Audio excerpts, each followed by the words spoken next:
Seja muito bem-vindo à casa de Deus. Estamos numa série especial a respeito do livro do profeta Daniel. Hoje chegamos ao capítulo 3, e você já pode abrir a sua Bíblia aí, em Daniel capítulo 3. Você que nos assiste pela internet, pelas redes sociais, seja muito bem-vindo a essa semana especial sobre as profecias de Daniel. Onde quer que você esteja, que a bênção do Senhor acompanhe você e a sua família.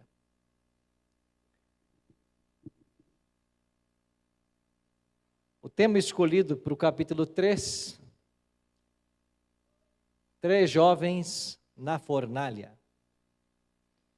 Nesta série nós estamos destacando um número em cada capítulo. No capítulo 1 foi o número 70 anos de cativeiro. No capítulo 2 foi o número 4 impérios mundiais. No capítulo 3, o destaque é o número 3 jovens na fornalha. O capítulo 3 de Daniel descreve uma história surpreendente dos dias de Daniel, e esta história serve como o pano de fundo para os eventos finais descritos em Apocalipse 13. E daqui a pouquinho você vai entender a relação que há entre Daniel 3 e Apocalipse 13. Quando terminamos o capítulo 2, você tem um rei estupefato, diante da sabedoria do jovem Daniel, que pôde dizer para ele o sonho que ele havia tido e o seu significado. E Daniel foi claro em dizer de que o rei Nabucodonosor representava a cabeça de ouro, ou a cabeça de ouro representava o Império Babilônico. O peito e braços de prata, a Medopérsia. O quadril de bronze, a Grécia. As pernas de ferro, Roma. E os pés em parte de ferro e em parte de barro, Roma dividida. E os 10 artelhos, 10 tribos bárbaras que minaram o Império Romano no início do quarto século. Depois, Daniel disse que uma pedra foi arrancada sem auxílio de mãos e acertou não a cabeça, nem o quadril, acertou os pés da estátua. Porque é nos dias dos reis, representado pelos artelhos da estátua, que Jesus volta para estabelecer o seu quinto reino, o quinto império. Um império que jamais terá fim, disse Daniel. E quando terminamos o capítulo 2, o rei está maravilhado com a sabedoria. E olha o que diz a Bíblia que fez Nabucodonosor. Então o rei Nabucodonosor se inclinou e se prostrou, rosto em terra, perante Daniel. E ordenou que se lhe fizessem oferta de manjares e suaves perfumes. Disse o rei a Daniel: certamente, o vosso Deus é o Deus dos deuses, o Senhor dos reis e o revelador de mistérios, pois pudeste revelar este mistério. Se nós buscássemos um paralelo dessa cena, seria o mesmo que dizer que o presidente da maior potência do mundo hoje se prostra de joelhos, assume sua fé religiosa em todos os princípios da Bíblia e proclama um decreto para que toda a sua nação adore o Deus verdadeiro. Foi algo inédito.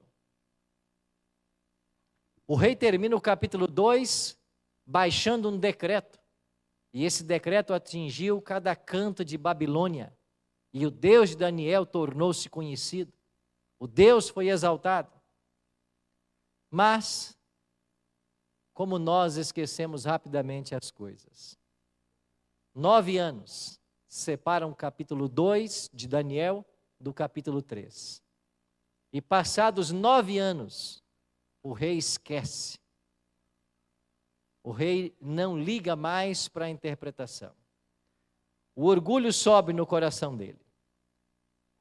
E no capítulo 3, verso 1, é dito que o rei Nabucodonosor fez uma imagem de ouro, que tinha 60 côvados de altura 6 de largura, levantou-a no campo de Dura, na província de Babilônia.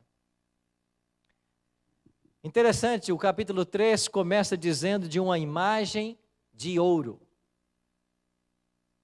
Por que a imagem era toda de ouro? Porque na estátua do sonho, apenas a cabeça representava a Babilônia. Mas Nabucodonosor não queria perder o poder. Então ele fez uma imagem toda de ouro, simbolizando que a glória de Babilônia jamais passaria. Agora, essa cidade, esta imagem, ela tinha 60 côvados de altura e 6 côvados de largura. Essa é uma medição bíblica. E côvado, você já sabe, é aquilo que vai do cotovelo à ponta do dedo maior. E, em tese, eles falam em 43 centímetros, outros estudiosos em 46, 48. Para ficar mais didático, vamos pensar que um côvado é 50 centímetros. Então ele fez uma imagem toda de ouro, de 30 metros de altura, por 3 metros de largura. Quanto ouro ele gastou nisso? Não dá para imaginar, né? Agora, por que é que esses números foram escolhidos? É porque os babilônicos, eles não só inventaram um sistema sexagesimal, mas eles também eram politeístas. E para cada deus babilônico era dado um número. E o 60 era o número do deus mais poderoso. E o 6 era o menor deus em Babilônia. Então, a imagem estava repleta dos deuses da Babilônia. Por isso esse número foi escolhido. E quando os babilônicos quisessem falar a respeito de todos os deuses, eles usavam o número 600. Então, 600 é uma alusão a todo o panteão. O 60 pertence a Marduk e o 6 ao seu Deus menor. Essa imagem era uma imagem ofertada às divindades da Babilônia. Interessante que, vendo isto, nós nos perguntamos qual é o objetivo do rei ao fazer essa estátua. O texto deixa claro. O verso 2 diz assim: então o rei Nabucodonosor mandou juntar os sátrapas, prefeitos, governadores, juízes, os tesoureiros, os magistrados, os conselheiros, todos os oficiais das províncias, para que viessem à consagração da imagem que o rei Nabucodonosor tinha levantado. Ele chamou toda a elite de Babilônia, todos os líderes, todos aqueles que tinham posição política. E o versículo 3 diz que eles se ajuntaram ali, os sátrapas, os prefeitos, governadores, juízes, tesoureiros, magistrados, para a consagração da imagem. Todos se reuniram, todos atenderam o conselho do rei. E qual foi a orientação? Nabucodonosor deu a seguinte orientação: o arauto vai apregoar em voz alta e ordenar: ó povos, nações, homens de todas as línguas, no momento em que ouvirdes o som da trombeta, do pífaro, da harpa, da cítara, do saltério, da gaita de foles e de toda sorte de música, vos prostrareis e adorareis a imagem de ouro que o rei Nabucodonosor levantou. Então era uma questão de adoração, veneração aos deuses babilônicos e ao representante de Babilônia, Nabucodonosor. Todos deveriam se prostrar. Então, ali na planície de Dura, não só foi dada uma orientação, mas como também já veio uma ameaça. Versículo 6. Qualquer que se não prostrar e não adorar, será no mesmo instante lançado na fornalha de fogo ardente. Então era uma adoração compulsória.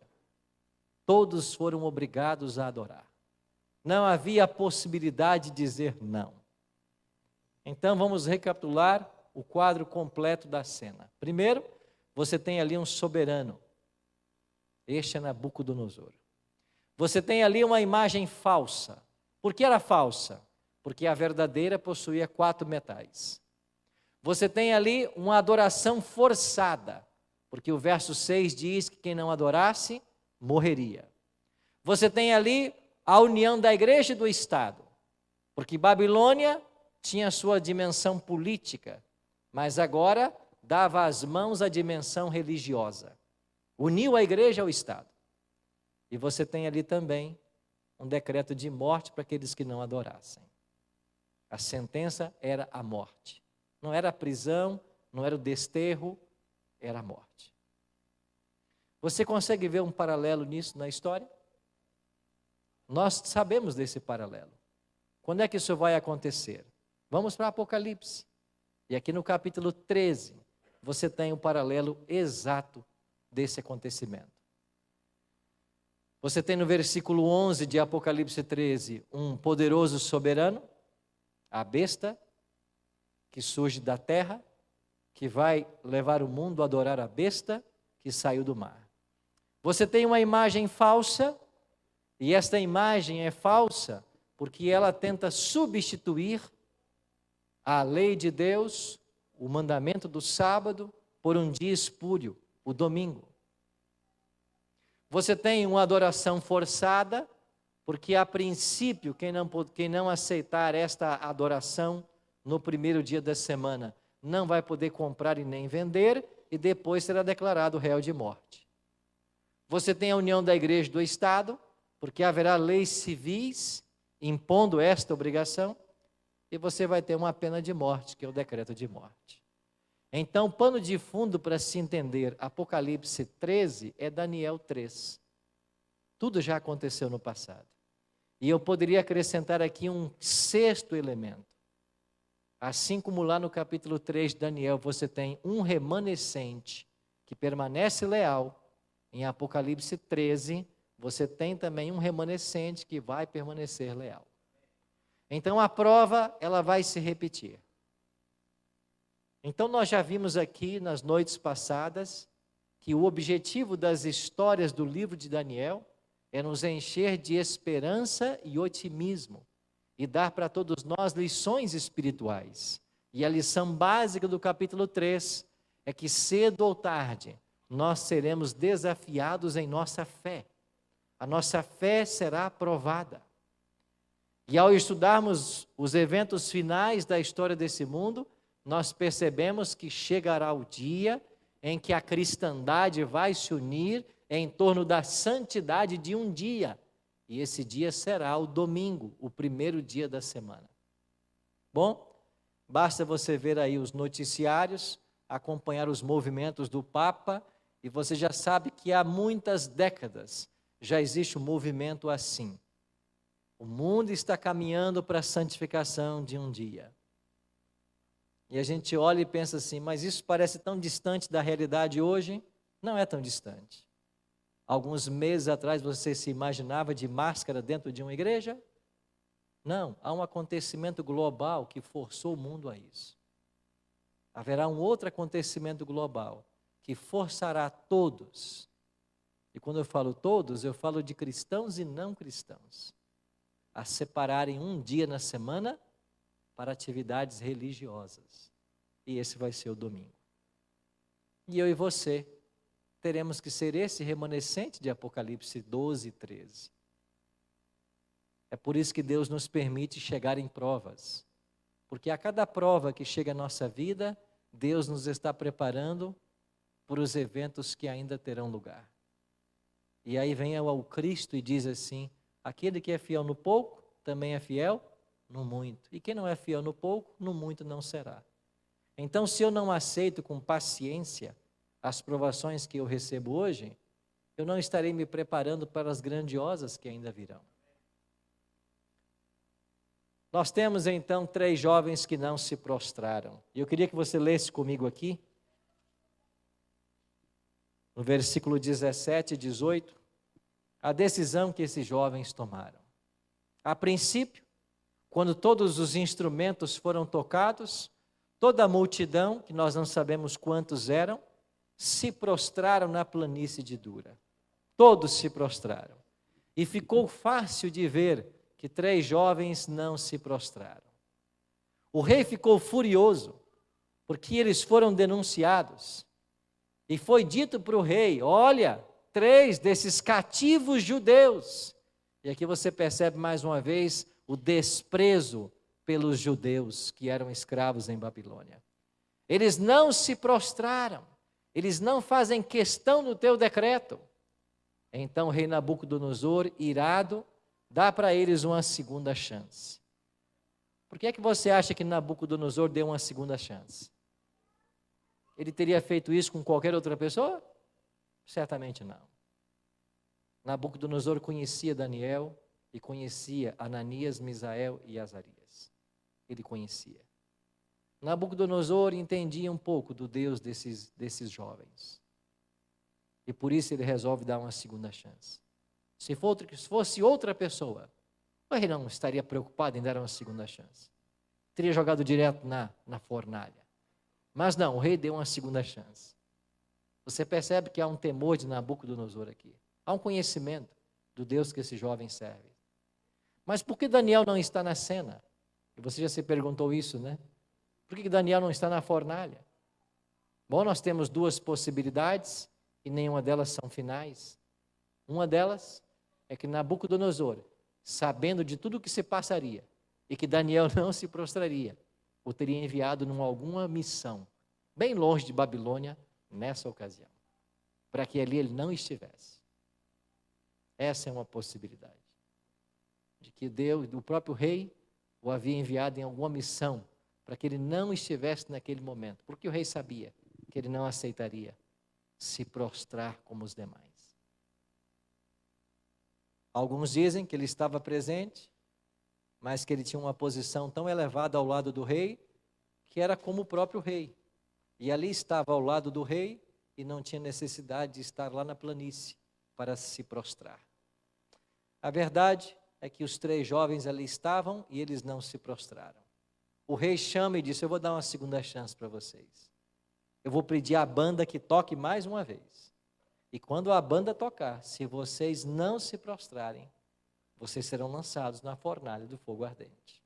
Agora leia comigo o capítulo 3, versos 17 e 18. Olha a resposta desses 3 jovens ao rei Nabucodonosor. Se o nosso Deus, a quem servimos, quer livrar-nos, ele nos livrará da fornalha de fogo ardente e das tuas mãos, ó rei. Se não, fica sabendo, ó rei, que não serviremos aos teus deuses, nem adoraremos a imagem de ouro que levantaste. Que coragem.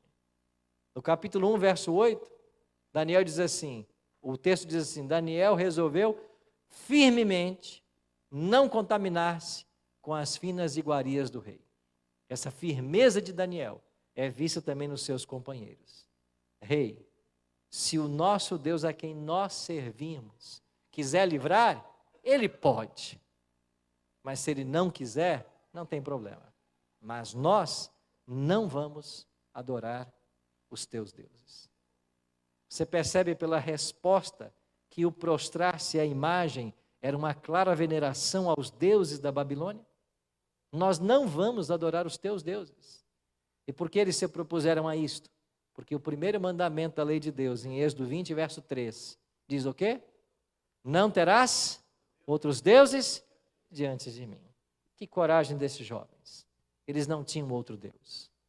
Trazendo para os nossos dias, muitas vezes não somos chamados a ir para um local onde nossa fé publicamente é desafiada. Mas todos os dias, falsos deuses se levantam para que nós os adoremos. E nós temos que fazer uma pesquisa, um exame de consciência, para saber quais são esses falsos deuses que muitas vezes nós estamos adorando. Eu posso enumerar alguns deles para vocês. Existe por aí o falso deus da riqueza. E tem pessoas que desde que acordam, elas só pensam no dinheiro. Elas vivem para fazer fortuna. Elas não trabalham para ter condições de levar uma boa vida.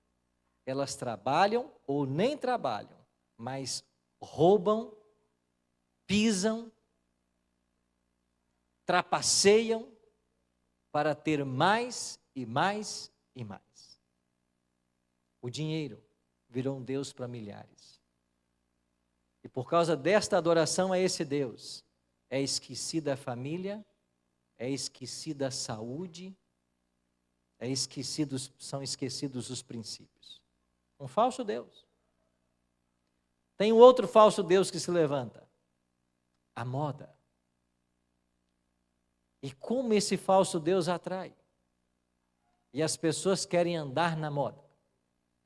Tem gente que não tem o que comer em casa, mas o tênis top, ou a calça top, tem que ter. Pode faltar o arroz, mas a moda tem que ser seguida.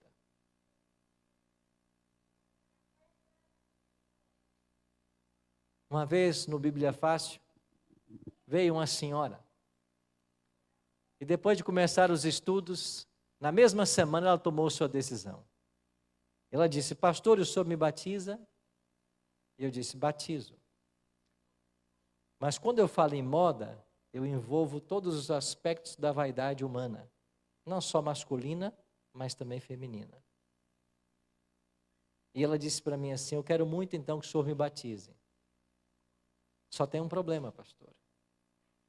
Estas joias, e ela me mostrou brincos e colares, me acompanham desde o meu nascimento. E isso eu não tiro. Eu disse: você não está disposta a tirar? Ela disse: não. Eu disse: não tem problema. Eu também não te batizo. Mas o senhor não vai me batizar só por causa dessas joias? Eu disse: não. Eu não te batizo porque o seu coração não é de Cristo, é das joias. O seu apego é às joias.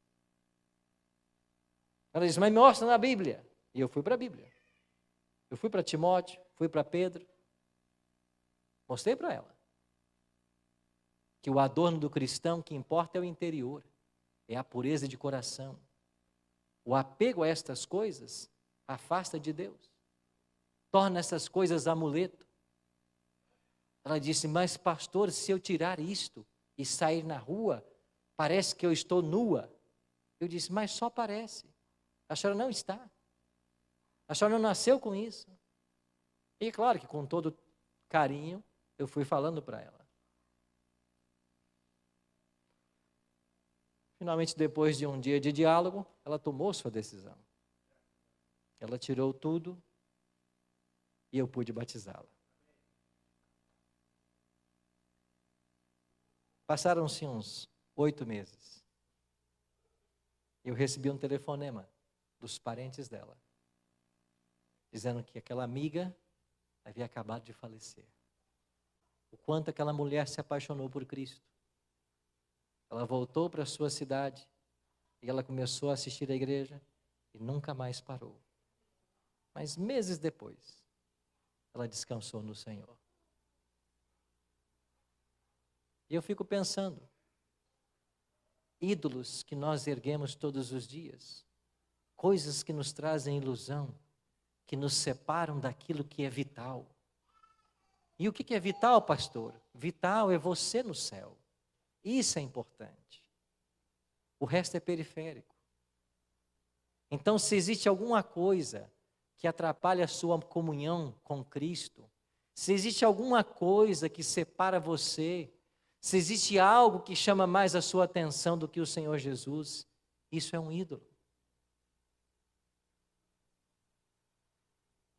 Pensa nos seus ídolos. O que é que dá mais prazer você do que estar numa igreja? O que é que te dá mais prazer do que estudar a Bíblia? Do que ter momentos a sós com Cristo? Você tem ídolos na vida? Não se prostre mais diante deles. Porque se você não vencer esses pequenos ídolos que se levantam todos os dias, você não vai ficar de pé na planície de Dura, quando os instrumentos forem tocados. São as pequenas batalhas vencidas todos os dias que nos possibilita uma grande vitória final. Então não tenha ídolos na sua vida. Se você sabe de alguma coisa que separa você de Cristo, e pode ser um DVD, pode ser uma música, pode ser um filme, pode ser um site, pode ser um hábito. Eu não sei. Você sabe. Foge disso. Foge desse ídolo. Mas pastor, isso está tão arraigado na minha vida. Não existe milagre que Jesus não possa fazer.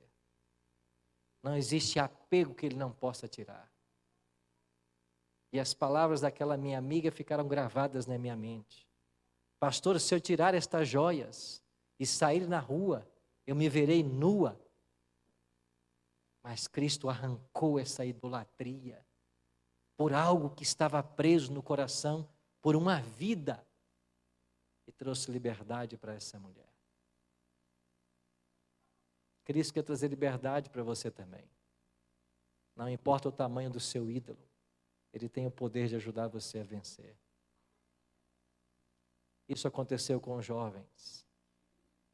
É por isso que a promessa de Deus para mim e para você é: quando passares pelas águas, eu serei contigo.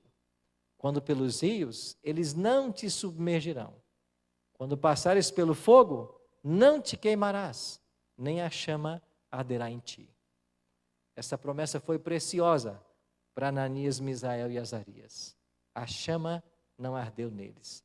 Mas o detalhe interessante desse slide é que em dado momento o rei Nabucodonosor veio e disse: escuta, eu estou com um problema de vista ou o que está acontecendo? Nós não jogamos 3 lá dentro? Mas eu estou vendo 4. E alguém explicou: sim, jogamos 3 só. Mas por que tem 4? E esse 4 é semelhante ao Filho do Homem. Nabucodonosor viu Cristo caminhando na fornalha junto com seus amigos. Uma outra lição preciosa desse capítulo 3. E sabe qual é? Deus não vai impedir que às vezes a fornalha chegue na sua vida. Às vezes Ele não impede. Às vezes Deus não impede que a prova chegue.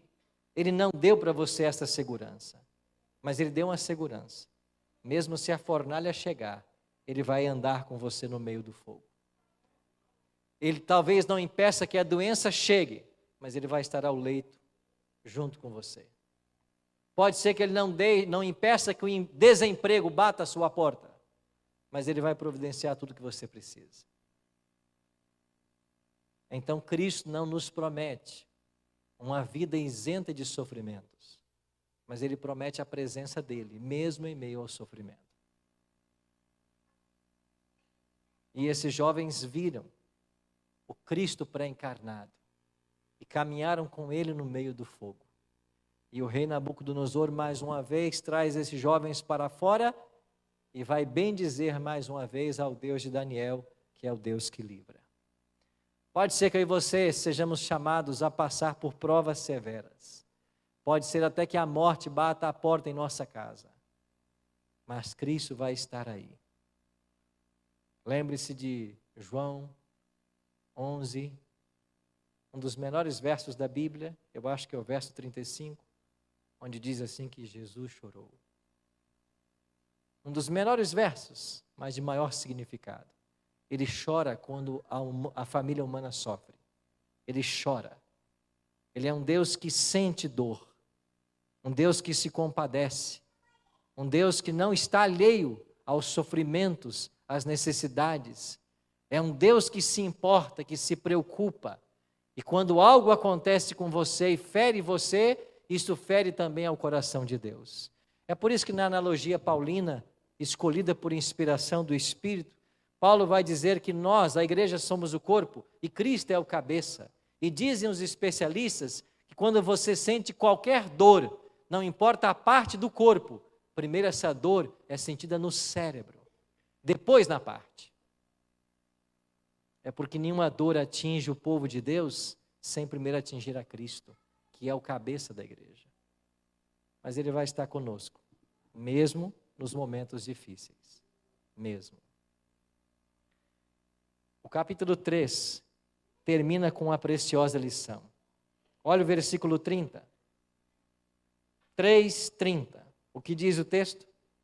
Então o rei fez prosperar a Sadraque, Mesaque e Abednego na província da Babilônia. No capítulo 1, diz que Daniel continuou. No capítulo 3, o rei fez prosperar. Por quê? Porque eles eram fiéis ao Senhor.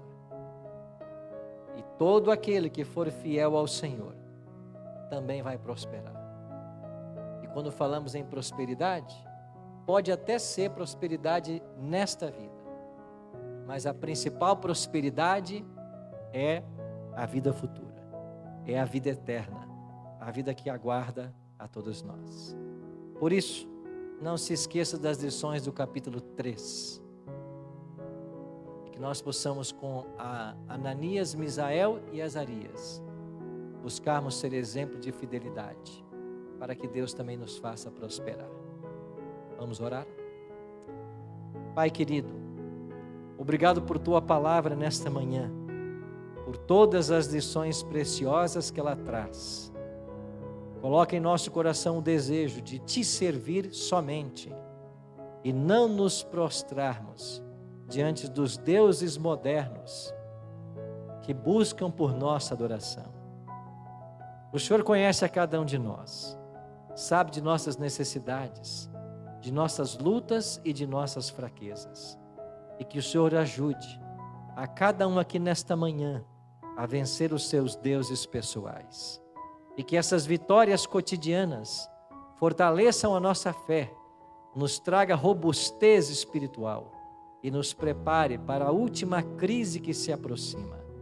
E quando o mundo se prostrar diante de um falso dia de adoração, ainda que com severos prejuízos, nós possamos ser o remanescente, que vai ficar de pé e vai testemunhar em prol de Deus e da sua verdade.